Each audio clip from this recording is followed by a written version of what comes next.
Welcome students. आज हम पढ़ेंगे ग्राफिकल रिप्रेजेंटेशन ऑफ मोशन के बारे में। मोशन को हम किस तरह से ग्राफ्स के थ्रू रिप्रेजेंट कर सकते हैं, हम ये इस पूरे वीडियो में समझेंगे। तो ध्यान से समझिएगा। सबसे पहले हम समझेंगे डिस्टेंस टाइम ग्राफ्स।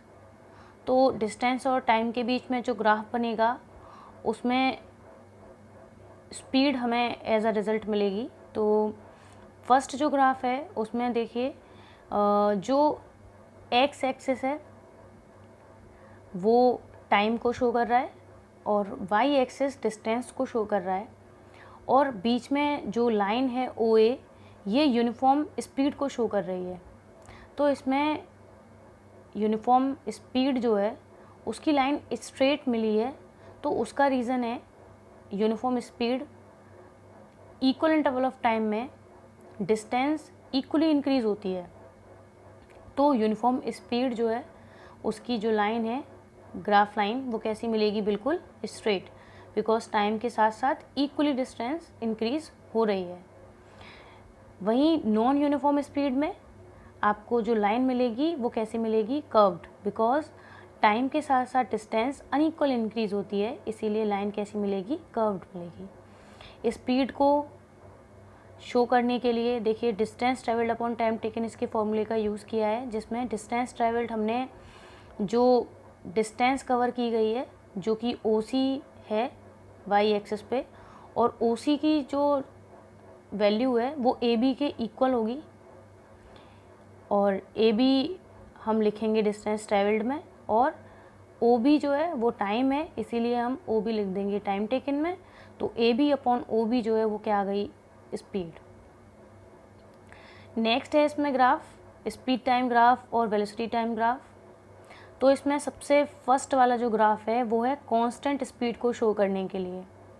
जब टाइम के साथ साथ किसी भी बॉडी की स्पीड इंक्रीज़ नहीं हो रही है तो वो एक स्ट्रेट लाइन मिलती है एक्स एक्सिस के पैरेलल, एक्स एक्सिस के पैरेलल एक स्ट्रेट लाइन मिलती है जो कि किसको शो करती है, कांस्टेंट स्पीड को।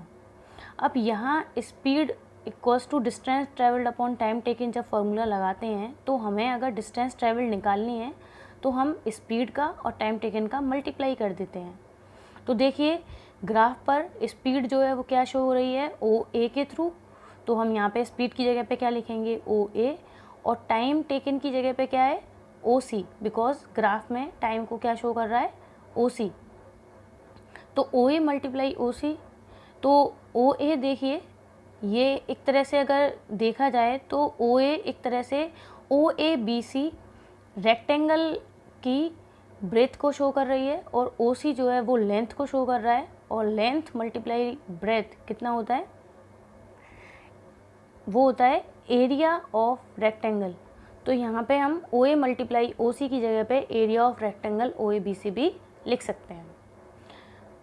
अब देखिए नेक्स्ट सेकंड वाला जो ग्राफ है उसमें देखिए जो सेकंड ग्राफ है उसमें है यूनिफॉर्म एक्सेलरेशन, और यूनिफॉर्म एक्सेलरेशन जो है वो यहाँ 0 से स्टार्ट हो रही है, तो उसमें स्पीड और टाइम रेस्पेक्टिवली ओ आर और ओ क्यू शो कर रहे हैं।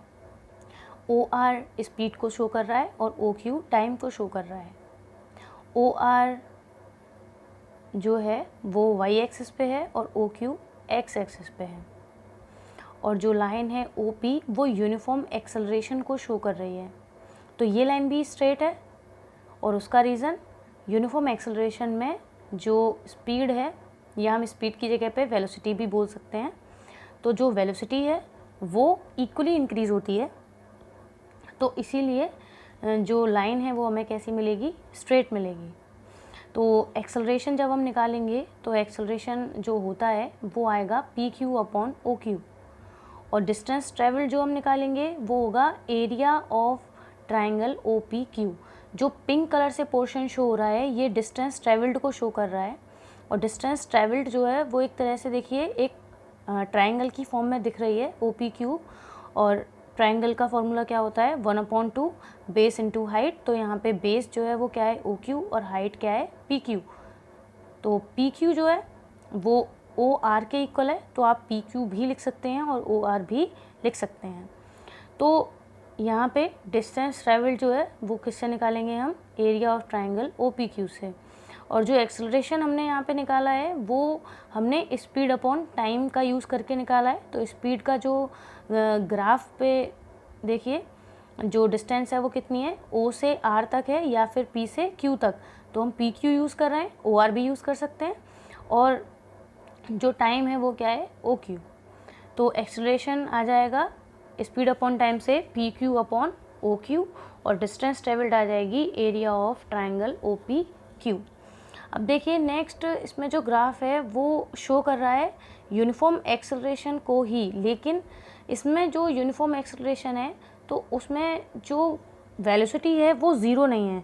तो देखिए इस ग्राफ में जो ग्राफ स्टार्ट किया गया है, लाइन जो बनाई गई है वो ज़ीरो से, मतलब जो O पॉइंट है इसका ज़ीरो यहाँ से नहीं बनाई गई है, वो B पॉइंट से स्टार्ट की गई है। उसका रीज़न है वेलोसिटी ज़ीरो नहीं है, ज़ीरो के अलावा कुछ भी हो सकती है, 1 2 3 कुछ भी हो सकती है, इसीलिए ग्राफ ज़ीरो से ऊपर से स्टार्ट किया गया है। लेकिन एक्सेलरेशन यूनिफॉर्म है तो लाइन कैसी मिलेगी, स्ट्रेट। अब यहाँ पे जो डिस्टेंस ट्रेवल्ड निकलेगी वो निकलेगी एरिया ऑफ ट्रेपेजियम से, बिकॉज देखिए OBCA एक क्या बन रहा है, ट्रेपेजियम, जिसमें OB और CA जो लाइन है वो आपस में पैरेलल है। तो इसीलिए ये क्या बन गया, एक ट्रेपेजियम बन गया। और एरिया ऑफ ट्रेपेजियम क्या होता है, sum of parallel sides into height upon 2। Sum of parallel sides कौन सी हैं, OB और AC, तो इन दोनों का प्लस हो जाएगा। और हाइट क्या है, OA, तो हाइट को हम लिख देंगे और अपॉन क्या कर देंगे, 2। तो यहाँ पे ये निकल के आ गई इस वाले ग्राफ की, जिसमें जो वेलोसिटी है वो ज़ीरो ना होकर कुछ भी होती है, मतलब ज़ीरो नहीं है, 1 2 3 कुछ भी हो सकती है। तो उसमें जो डिस्टेंस ट्रेवल्ड होती है वो एरिया ऑफ ट्रेपेजियम से निकाली जाती है। नेक्स्ट है इसमें यूनिफॉर्म रिटार्डेशन। जब रिटार्डेशन होता है, जैसे अभी तो एक्सेलरेशन कैसा था, पॉजिटिव, लेकिन अगर रिटार्डेशन होता हो तब भी वही सेम चीज़ रहती है, सिर्फ ग्राफ जो है वो कैसा बनता है, उल्टा बनता है। एक्सेलरेशन में ग्राफ जो है वो स्टार्ट होता है ज़ीरो से लेके फिर इंक्रीज़ होता चला जाता है, और यहाँ पे स्टार्ट होगा हाई वैल्यू से, अपनी से सबसे ज़्यादा जो वेलोसिटी होगी वहाँ से, और फिर धीरे धीरे कितना हो जाएगा, ज़ीरो हो जाएगा। तो ये है यूनिफॉर्म रिटार्डेशन, जिसमें डिस्टेंस ट्रेवल कैसे निकलेगी, जो ट्राइंगल बन रहा है OAB, इससे। अब यहाँ से आगे सिर्फ लास्ट जो ग्राफ बचा है वो है नॉन यूनिफॉर्म एक्सेलरेशन का, जिसमें हमें लाइन कैसी मिलती है, कर्व्ड मिलती है, because equal interval of time में अनइक्वल स्पीड या फिर वेलोसिटी जो कवर होती है, अनइक्वल कवर होने की वजह से ही जो ग्राफ की लाइन है वो कैसी मिलती है, हमें कर्व्ड मिलती है।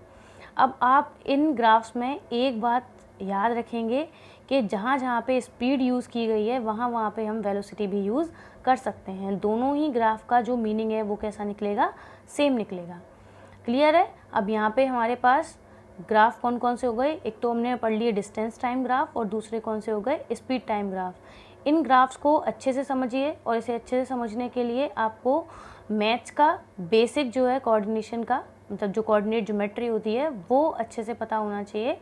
तो इसीलिए ये ग्राफ्स अच्छे से समझिए, क्योंकि इनके बेसिस पे मैं मोशन की जो 3 इक्वेशन मैंने करवाई थी अपनी प्रीवियस वीडियो में, उन्हें मैं ग्राफ मेथड जो है उस पर भी बताने वाली हूँ। इससे रिलेटेड डाउट्स क्लियर करें और अच्छे से इसे समझें। Thank you.